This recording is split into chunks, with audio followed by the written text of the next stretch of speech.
Hey everyone, so I recently purchased these, and also these.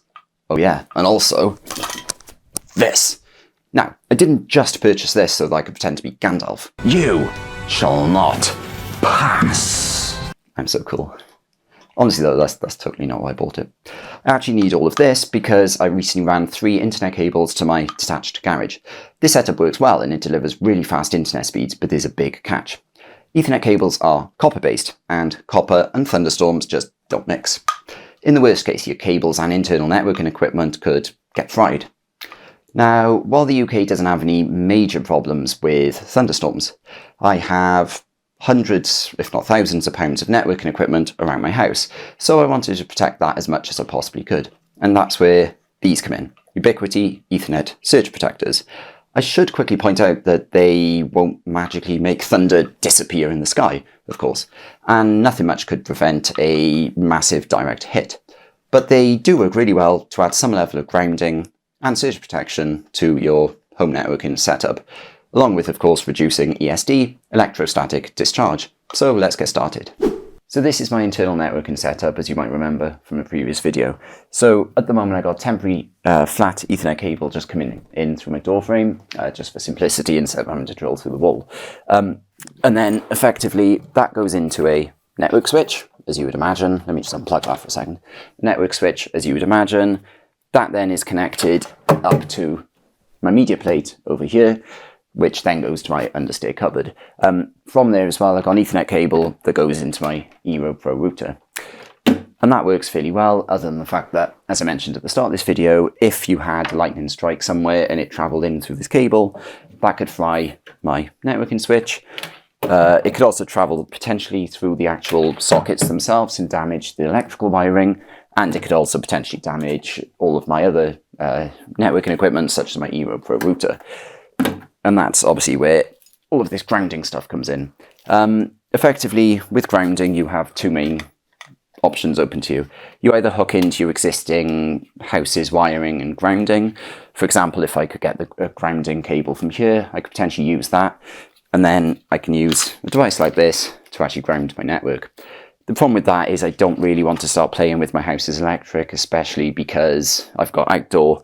You know, I've got everything in my garage as well. Effectively, I'd have to try and run a ground wire all along there and then hook into my house's electric. I don't really want to do that. The other option is you can use a ground wire, which is ultimately what your house's electric probably does anyway, or grounding rod, I should say. So effectively, this goes into the ground somewhere. You then have this clamp, and then you run an earth cable to it, and that goes into your Ubiquiti Ethernet surge protector. And effectively then you've got, this goes in here, which I'll do now. So effectively that goes in there. Should go in. Yes, it does.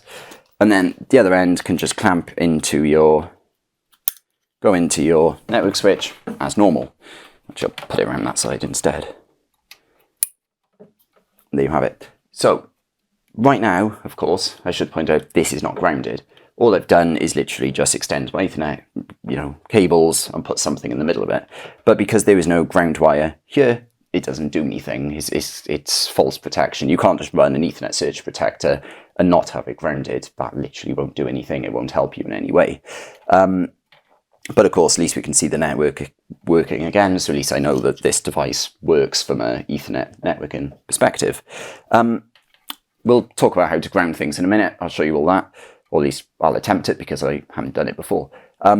But one thing I should point out is when I was actually shooting this video, I realised that my network switch and my Eero Pro at the moment isn't actually surge protected. You should always ideally have a surge protector type power strip or something like that in your setup, so that even though you should have something like this as well, you want to protect against any surges in general through your electricity or anything like that, and I don't actually have that. So I'm just going to quickly plug this in as well. Okay, so I've put everything into a single surge protector just so that my Eero, my Echo Show and my network switch is protected. As you can just see over there, so it's all surge protected now. So at a minimum, at least I've protected the actual electrical side of things, hopefully a little bit. But as I mentioned before, this Ubiquiti surge protector is not currently grounded, so it's not going to do anything at all. But at least we know from the lights on the network switch, at least that's working from a networking perspective. But now we do actually need to ground things. So let's take a look outside now. So you'll see where my temporary cable's coming in. Right, so let me get this, and get this.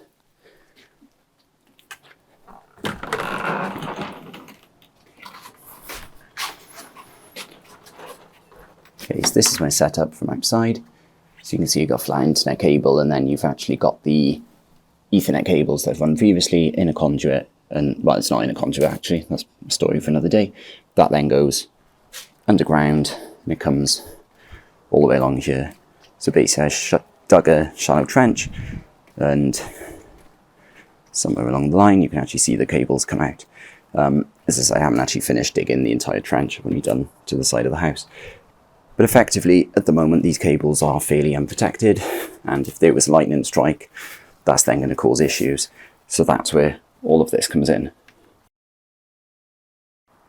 The current setup is that the cables come in to the garage here, as you can see.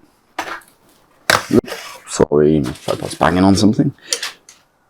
They come in through the ground there, come up through some conduit, and then at the moment they go into the Eero Pro router, and then from there there's a power over Ethernet switch that powers a camera that I've got all the way over there in the corner. I'm just going to quickly change this a bit so I can actually wall mount a network switch and also an Ethernet surge protector. So let's just quickly do that now.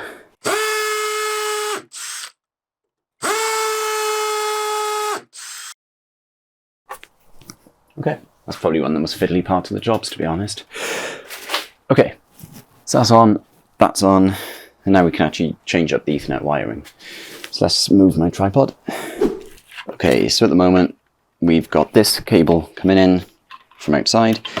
Let's put that in, as we can see there. And then from there I'm just going to go straight into my Eero again. It's harder than it looks actually, these clips. So in there, and in there. Brilliant. So as before, as I mentioned, this is literally just networking. It's not actually grounded at the moment. We need to go outside to do that. But at least we've got that there. Next thing I'm going to do is I'm going to actually put that into my network switch.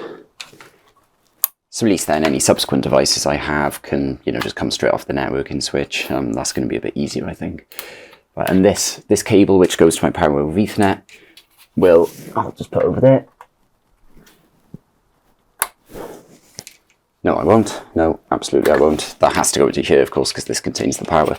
So at the moment I'm missing an Ethernet cable, but I'll hook that up in a moment. I do actually have a ratchet screwdriver indoors, but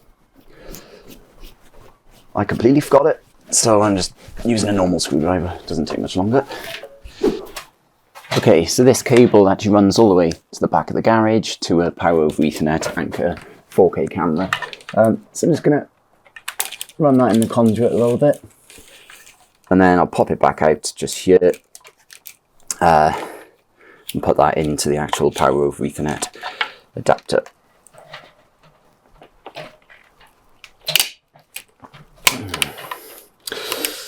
It's not really how you're meant to do it, but whatever.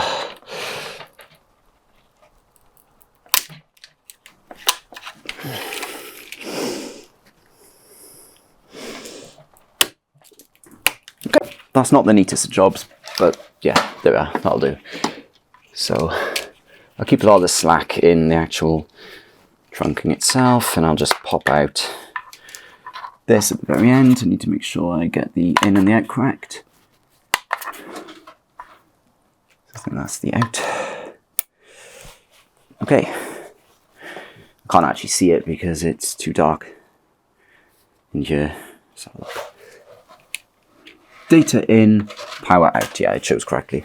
Okay, so the last thing to do is just obviously get the data into it. That's quite easy. This Ethernet cable should just about be long enough. Right.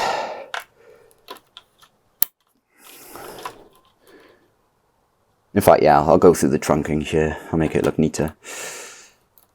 I'm one of those people, I have always said 80% is good enough, but actually I'm trying to raise my standards slightly. If I've got trunking here and I've already got holes there and there, I may as well actually use them. So let's have a look. I think it's worth tidying all this up first, at least then I know the last thing I need to do is just get the grounding rod attached, and then everything's grounded, but at least I know everything else is actually sorted.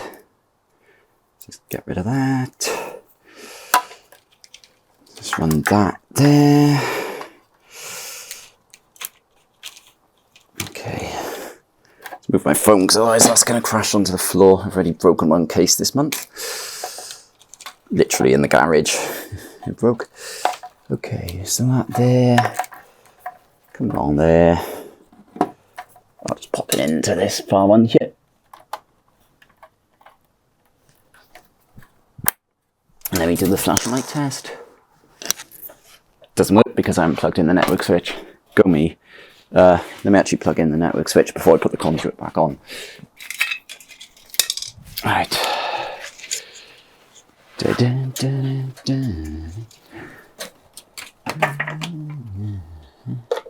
For now, I'll use that.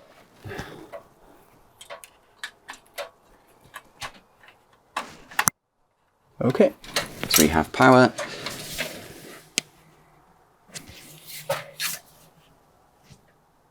Let's have a look. And yeah, we have flashing LEDs. You can't really see them, but they are there. That's one thing I don't like as much about TP-Link network switches is the actual LEDs are a lot smaller. They're harder to see, at least with Netgear ones. They're a lot bigger. This is just a cheaper TP-Link one. But there we are. So in theory now, my power over Ethernet camera should work fine.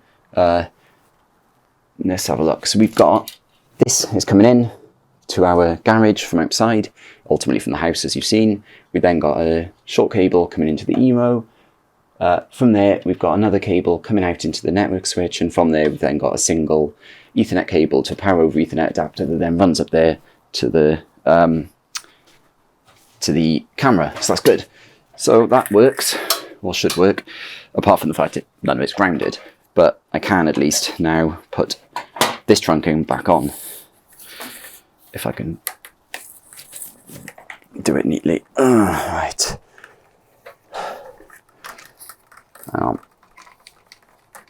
Let's do that. Oh, ladders, my old foe. I'm doing this well, aren't I? I just dropped the conduit as well. Okay, so let's just put that there.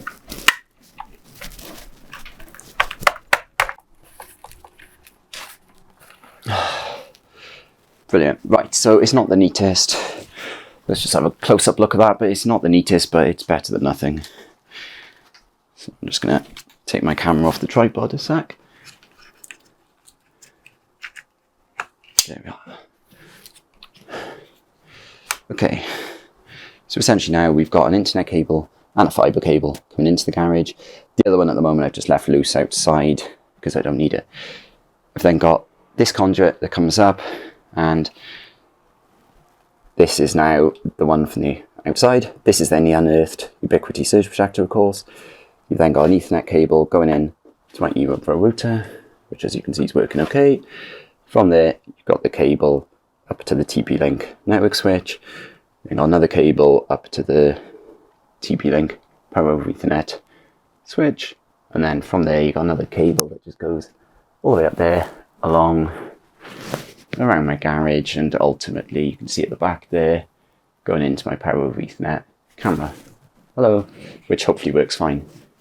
So yeah, now we can just get on with grounding this. So I've done a lot of DIY over the years. I've replaced kitchens, I've built walls, but one of the things I've never actually done is hit a grounding rod into the ground. I'm assuming though you just get a hammer and you just hammer it. One of the things I'll try and do is avoid doing it too close to the fences, just because there's going to be concrete under the ground, which I can feel there, you know, to actually support the fence. Equally, there's a tarmac drive on the other side of this, so you know, you're going to have some concrete somewhere. So what I'll probably do is maybe come to around there. That looks like a good spot, doesn't it? I'll come to around there and just see what happens, really. Do I go with a metal or a rubber mallet? I'm going to go with the metal one just because this is metal. It's good logic.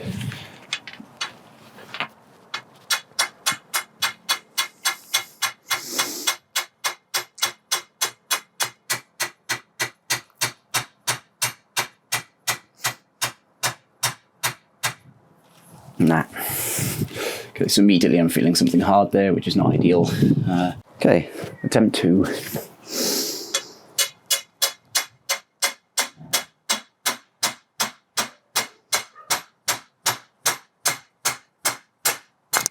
Thrust the skin further.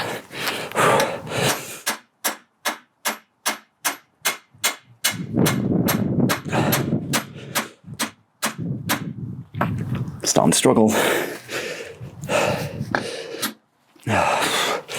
Need to work out more. Okay, so we've got around 36 centimeters or 14 freedom units to go. Let's see if it's actually moving. This isn't any better.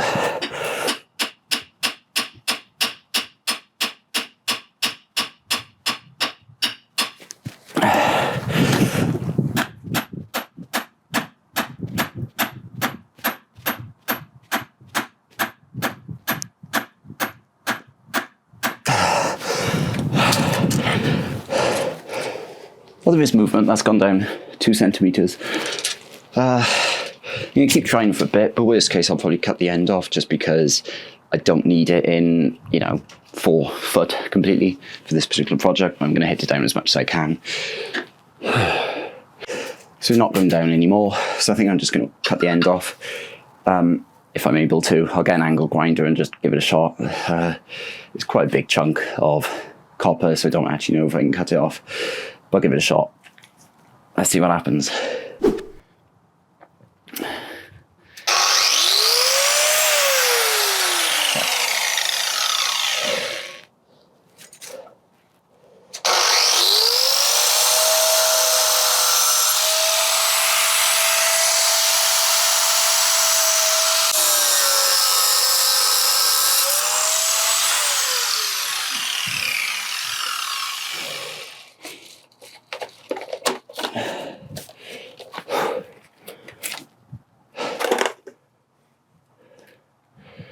Okay, so nothing caught on fire.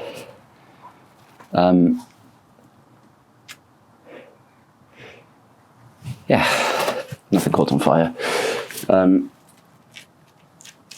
Okay. So at the moment that's, just a sharp and slightly warm stump on the ground, which isn't exactly ideal, but I'll cover that all up with gravel in time and make sure it's protected. I'll probably cover it over with a protective covering. But the next step is effectively going to be hooking up the ground wire. So since I was offline, one of the things I've done was just run the actual ground cable. You can see here, ground wire. I was a bit concerned I didn't actually have enough, so I just run it into the house and also another cable off into the garage. Luckily I did just about have enough, but with only around a metre to spare. So the next thing to do is to actually attach the 2 ground wires to the grounding rod. Okay, so this is my grounding rod. At the moment, it's a bit rough around the edges, so to be honest, what I'm doing is just keeping the cap on it. That's probably, that's going to be a temporary measure. You can actually get grounding rod access wells, so when I actually finish this and landscape this area, what I'll probably do is get a proper access well around this to protect this. Make sure somebody doesn't fall on it and get hurt, but for now I'll just probably clamp this up and just keep the lid on it for now, and maybe even chuck a bucket over it. It's a low-tech solution, but does work. Okay, so in terms of actually connecting this up, different people do different things. Some people trim back loads of the insulation and then they wrap it all around the cable and the clamp. I'm just going to make sure I make contact, the reasonable amount of contact. But to be honest, it's not something I've ever done before, so let's just see how it goes, really. So first I'm going to cut the insulation off, the cable. It's quite a thick gauze cable, but the insulation should come off fairly easily. Well, hey, we have lift off. Okay, so that should hopefully be enough there. Twist it as much as I can. Just that'll help me make better contact instead of having loads of frayed cables. So I'm just twisting that as much as I can, as you can see there. I'll do the same with this one.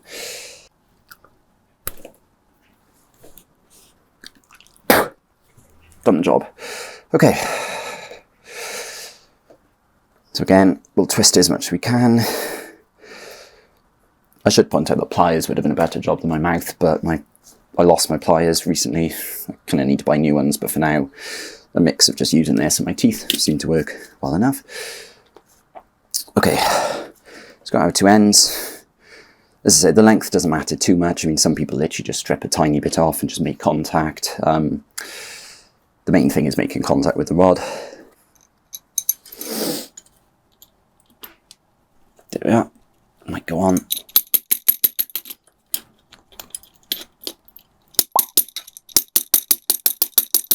No. Oh, what the hell.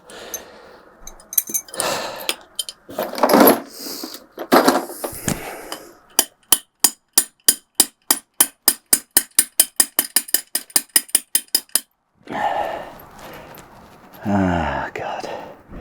Okay, so when the bolts just fell off, but yeah, hitting it with this does seem to help a bit. It's a very scientific approach. Yeah, right.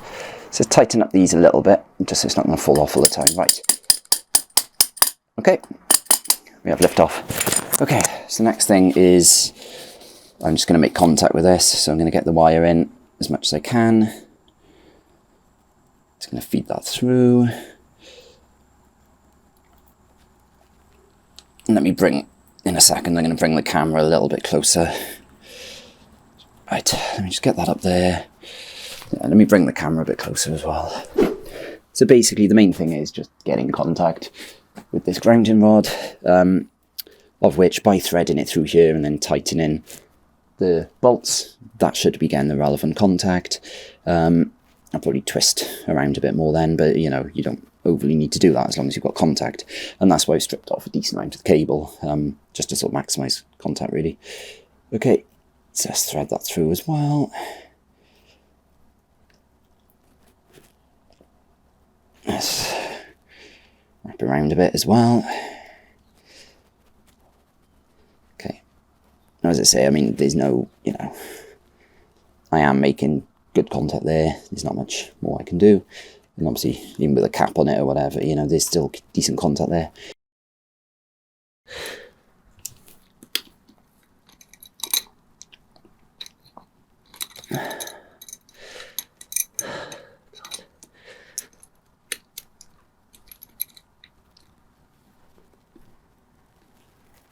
Great.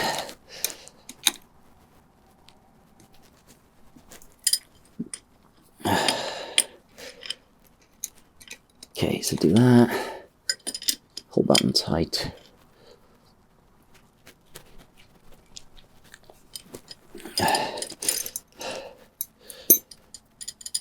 Okay, so one of those cables is tight, the other one...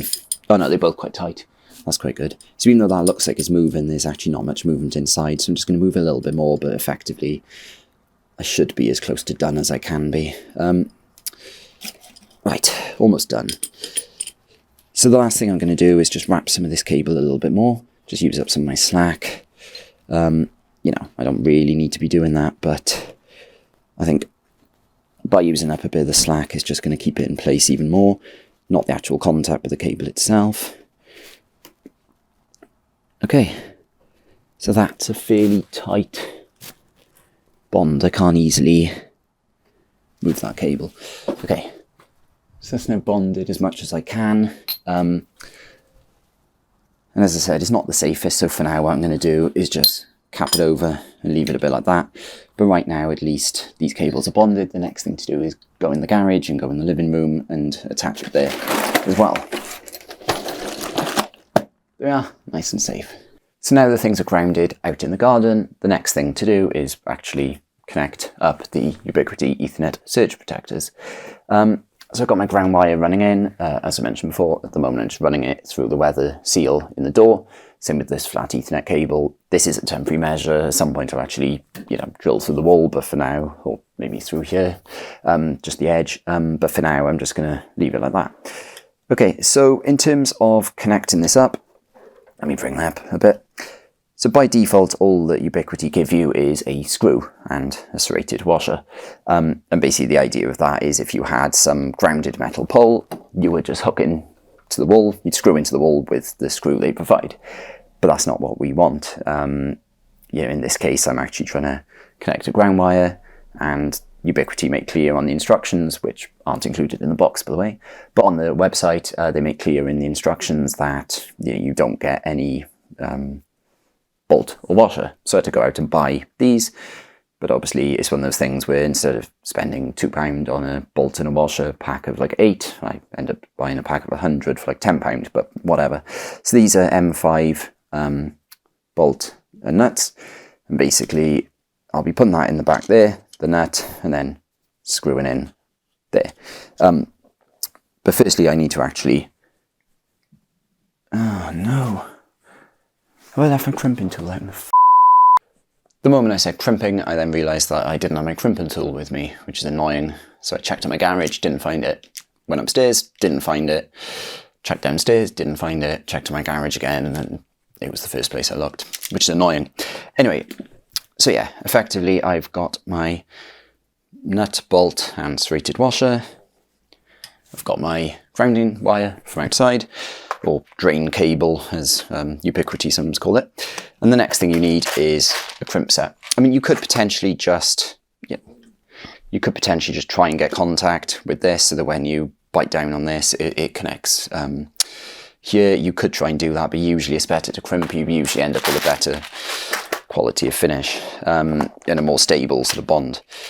So I got one of these. So the main thing you do is you've got to cut the wire off, put it in there, and then crimp it. So let's cut the end off this.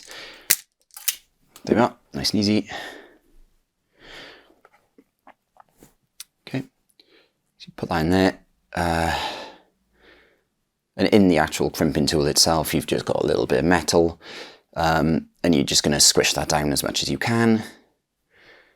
So I'm going to have the wire sticking out a little bit there. And then in the bottom here, you can see insulation crimping, and it explains which setting you want to use. Effectively, I just want to squish things as much as I can. So let's do it there. Let's do it there if I can. So I'm pushing as much as I can. Important to note, don't put in the wire cutting mode, because obviously you might damage the crimping. The crimp, all the wires. Now, so that needs a bit more. There's a bit of movement there, so I'm just going to push that in a little bit more.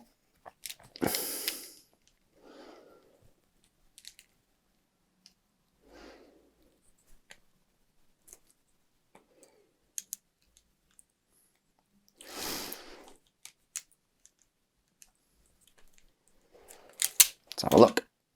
Yes, that's better. So now I'm not really getting any movement. I'm tugging on that and it's not coming out. So effectively, I've cut the end off there, and I've put this crimp connector onto there, which now means I can just connect it to my Ubiquiti Ethernet surge protector. I'll bring the camera a little bit closer for that. Let's try and do that. Let's try and go there, and then bring it down a bit. Yeah, so let's do this then.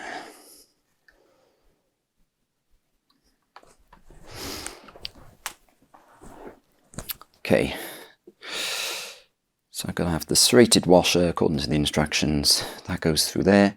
So I'm going to start doing that first. So let's just get that through there. Okay, there we are. So we through there. So yeah, we've got our crimp on, and it shouldn't hopefully now pull out. We've got a good amount of contact, obviously. Once they tighten all this, we should have a good amount of contact with everything. So the next thing to do is just put the bolt in there, put the nut rather, put the nut in there, as you can see on the back there. I'll hold that in place a second. I'm just going to come along here, I'll put this under, I think there. Okay, let's got that there. And the nut falls out. Let's put the nut back. So I'm holding that in place now, the crimp, and I'm just going to tighten. And that's really all there is to it. Apart from the fact that, obviously, if it's too loose, that's not a good thing. So tighten as much as I can. I love ratchet screwdrivers, they're so good. Right, okay, that's now quite tight. Tighten a bit more. Okay, I don't think I can do any more. Okay, so there we have it. So that now is a crimped wire. It's not coming out, luckily, anymore.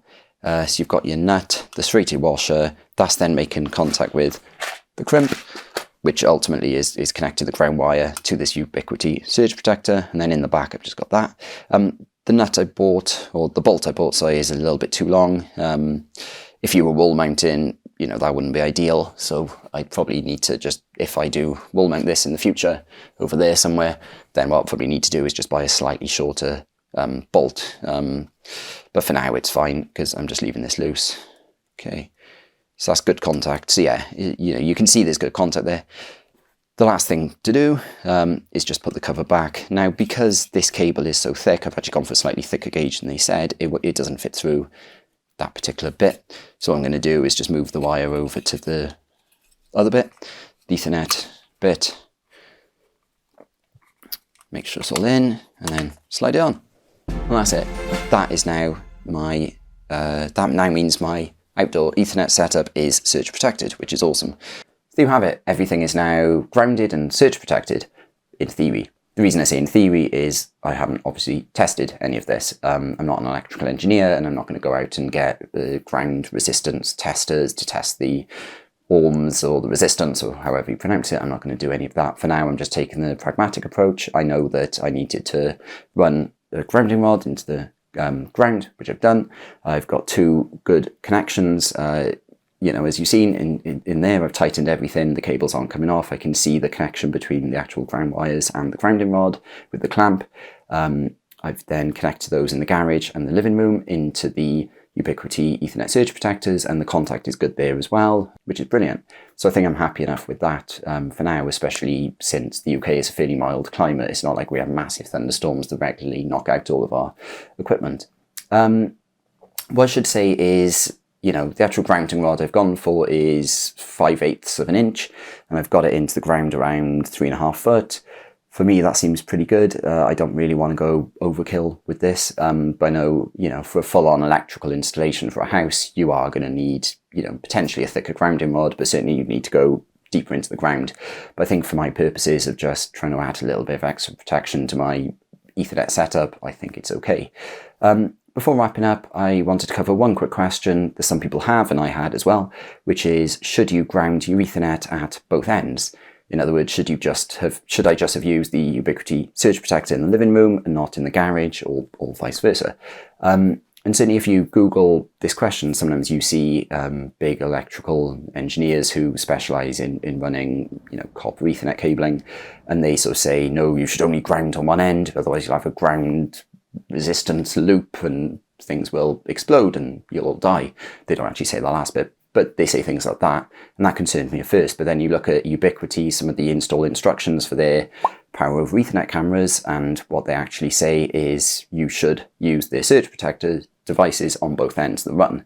And I think what this all comes down to is, if you're a professional and you're installing, you know, internet cabling in a cabinet somewhere in a street, and then you're running that into somebody's house, you're not going to need to ground inside the house as well. As long as the actual cabinet and all the connections in there are grounded, that is sufficient for that sort of industrial application, or sort of residential in this case, but that's sufficient. But for my purposes, I'm running an Ethernet cable from my living room through my backyard in a shallow trench into my garage. In that case, that's something I need to sort of ground on both ends ideally. But one of the things you should ideally do is make sure that you use the same grounding source, because you could still have something like a ground loop or issues with grounding resistance if one is grounded more than the other.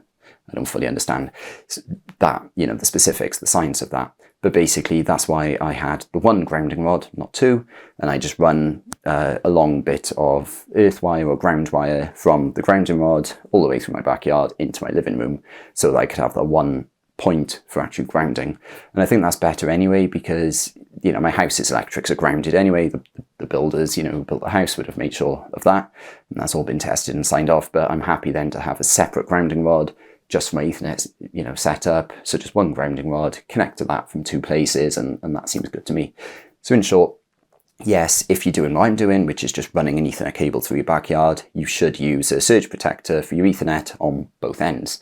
But obviously, if you're some professional doing some, big installation in the street for a cabinet or something, well, you're probably not going to be watching this video for tips. But if you are, then you should probably only ground the cabinet. You wouldn't actually want it to go into every person's home and start installing surge protectors inside people's homes as well.